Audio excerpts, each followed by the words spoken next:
ကျွန်တော်ထင်တယ်ကျွန်တော်တို့9ပွဲလောက်ရှိမယ်ဗျ9ပွဲလောက်ကျွန်တော်ဟိုဖြစ်ဖို့ပြည်သက်အရန်အပေးတဲ့9ပွဲလောက်ကိုကျွန်တော်ဖက်ချပြဖို့ရှိပါတယ်နော်မြန်မာအလှမယ်လောကဒီအကောင်ဆုံးစီးနှစ်ဖားပေါ့နော်ဒီဗီဒီယိုလေးမှာဒီထွန်းလွယ်ရဲ့ဒီအင်တာဗျူးဗီဒီယိုတက်လာတော့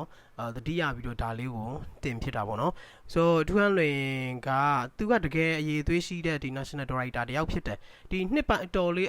နည်းနည်းလေးအတွင်းမှာတင်အလှမယ်တည်းသူ့ရဲ့စွမ်းရည်တွေကိုလုံးဝမြင်လိုက်ရတယ်ပေါ့နော်မြန်မာ pageant fan တွေအတွက်အားရစရာကောင်းတယ်ဆိုတော့ဒါကြောင့်သူ့ကိုဒီ national director အနေနဲ့ဒီပွဲကြီးတွေမှာမြင်ချင်တယ်ပေါ့နော်ဆိုတော့သူပြောပုံအရဆိုလို့ရှင်တော့သူပွဲသေးတွေကိုပဲကင်တယ်လို့မျိုးဖြစ်နေရပေါ့နော် Miss Cosmo တို့ပါလို့ဆိုတော့ဘလောက်ပဲနောက်ပိုင်းမှာကြီးမားလာမယ်လို့ပြောခုလောလောဆယ်ပွဲသေးပဲပေါ့နော်ဆိုတော့ပြီးနောက် Miss Earth ကိုတောင်သူမရဘူးပေါ့နော်မရဘူးကင်တဲ့လူရှိသွားပြီMiss Universe မြန်မာကလည်းရစရာအကြောင်းမရှိဘူးပေါ့နော်သူMiss Green ကလည်းသူနဲ့အဆင်မပြေတော့ဘူးပေါ့နော်တခုလက်နေတာကြလို့ရှိရင် Miss International လက်နေတယ်ဆို Miss International ပွဲကိုသူကင်လို့ရှိရင်တော့ဒီအားရစရာရှိမယ် Miss International ပွဲက top 5ဒီ big 5ထဲမှာပါတယ်ဆိုတော့ပေါ့နော်ဒါပေမဲ့တခုကကြတော့ပေါ့နော်သူဒီကြားထဲမှာပေါ့နော်ဒီ Mr. Nawaz နဲ့အဆင်ပြေအောင်လုပ်ရင်ပိုကောင်းမလားလို့လည်းတွေးမိတယ်ဘာလို့ဆိုရင်အခြေအနေတွေတိတ်မဆိုးရွားသွားခင်ပြီးအရင်ဝေးကွာမသွားခင်ကာလမှာပေါ့နော် Mr. Nawaz နဲ့အဆင်ပြေအောင်လုပ်မယ်ဆိုရင်ပိုကောင်းမယ်လို့ထင်မိတယ်ဘာလို့ဆိုရင် Mr. Nawaz ကသူကအလှမယ်လောကကဘာအလှမယ်လောကကိုသူကဒီ challenge တလို့ challenge ဖို့အတွက်လုပ်နေသလားလို့တောင်ထင်ရတယ်ပေါ့နော်ပတ်စံရှိရဆိုတော့Miss Universe မှာတောင်သူ power တော်တော်ကြီးသွားပြီပေါ့နော်နောက်ပိုင်းဒီ Miss World ကိုလည်း Mr. Nawaz မရောက်လာဘူးလို့ပြောလို့မရဘူးပေါ့နော် Julia Molly ကလည်းအသက်ကြီးပြီဆိုတော့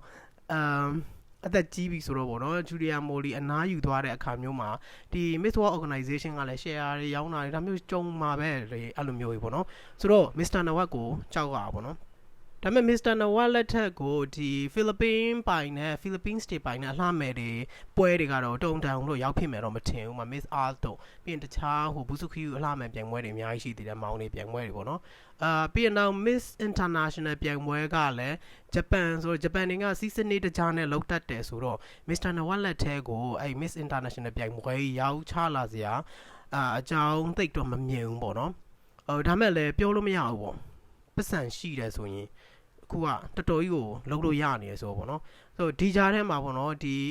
ထူရန်လွင်နဲ့ဒီ Mr. Nawaz ပြန်ပြီးအဆင်ပြေအောင်ကျိုးစားမယ်ဆိုလို့ရှိရင်နှုံးနှစ်ဖက်အတွက်အကျိုးရှိမယ်လို့မြင်တယ်အဓိကထူရန်လွင်အတွက်ပေါ့နော်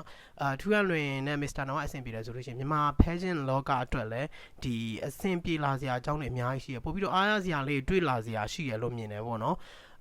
ဒါမဲ့လည်းကြားထဲမှာအဲ့စစ်ဆက်ပေးမဲ့သူလို့တယ်လို့လည်းထင်တယ်စစ်ဆက်ပေးမဲ့သူဆိုလို့ရှိရင်တော့ဒီနီနီလေးအိမ်နဲ့ကကြောက်လဲအဆင်မပြေဘူးဗျာမှုပေါ့နော်ဒီထူဟန်လင်းနဲ့ပြဿနာရှိခဲ့တယ်ဆိုတော့နောက်တစ်ခုကကြတော့ဘယ်သူရှိလဲမိမိကကြောက်လဲအဆင်မပြေဘူးသူကဒီသူ့ရဲ့အမှုပညာလှူရှားမှုအတွက်ပဲရပ်တည်ဖို့ကြိုးစားနေတဲ့သူဆိုတော့ထိုင်းဘက်ကိုလည်းသူ့မှာ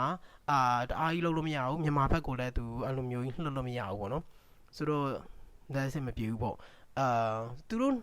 ထွန်းလွင်အနေနဲ့ပေါ့နော် Mr. Nawaz နဲ့အဆင်ပြေအောင်စောစောလေးထဲကနေစူးစမ်းထားတဲ့ဆိုရင်သူ့အတွက်အကျိုးကျေးဇူးတွေပုံမများမယ်လို့ထင်တယ်ဆိုတော့ပရိသတ်တွေကဘယ်လိုမျိုးထင်ကြလဲ